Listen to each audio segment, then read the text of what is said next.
With many of us staying at home, right now might seem like the perfect time for a spring clean, a clear out, or tidying up the garden. But as recycling centres like this one in Selkirk are closed, the council are asking the public to, for now, keep hold of the things they might normally have thrown away.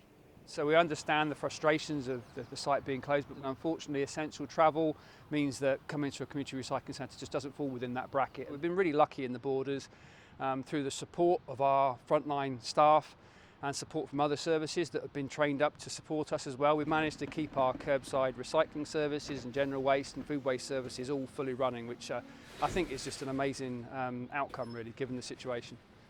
Are people able to still use bottle banks? I know I went past a bottle bank yesterday and it was overflowing onto the floor. Yeah, I mean, bottle banks are still available.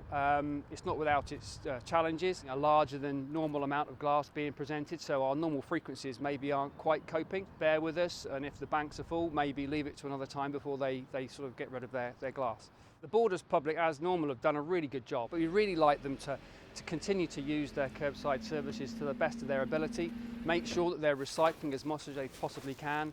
If they are doing other work, they just need to be careful about what they're generating and just be aware that with the sites being closed, they may have to wait some time before they can get rid of that waste. So we just really would condone any sort of action of fly tipping anywhere across the Borders. We'd like to keep the Borders environment as beautiful as it was before this outbreak. Well, to prevent rubbish ending up where it shouldn't, the council have asked the public to look to national campaign Zero Waste Scotland for tips and advice on how to manage their waste during the pandemic. And washing and squashing of plastic bottles and metal cans, that will increase the amount that you can store. So will flat packing cardboard boxes.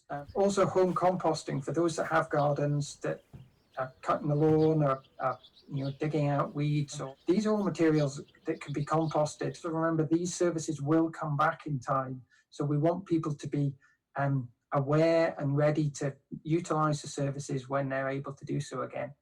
Already putting many of those tips into practice is Jenny Gibson, member of the group Plastic Free Borders. She says we should be keeping up good recycling habits even during these difficult times. We've been using milk cartons and orange juice cartons, cutting the bottoms off and using them for seedlings and plants. So instead of needing to go out and buying plastic plant pots, we've been reusing those in the garden. But we are conscious about what we buy in, so we try and reuse everything we can, or compost everything we can, so that we're not putting too much in the recycling bin.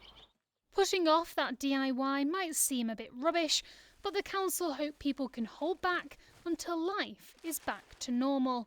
Jennifer Cordingley, ITV News, Selkirk.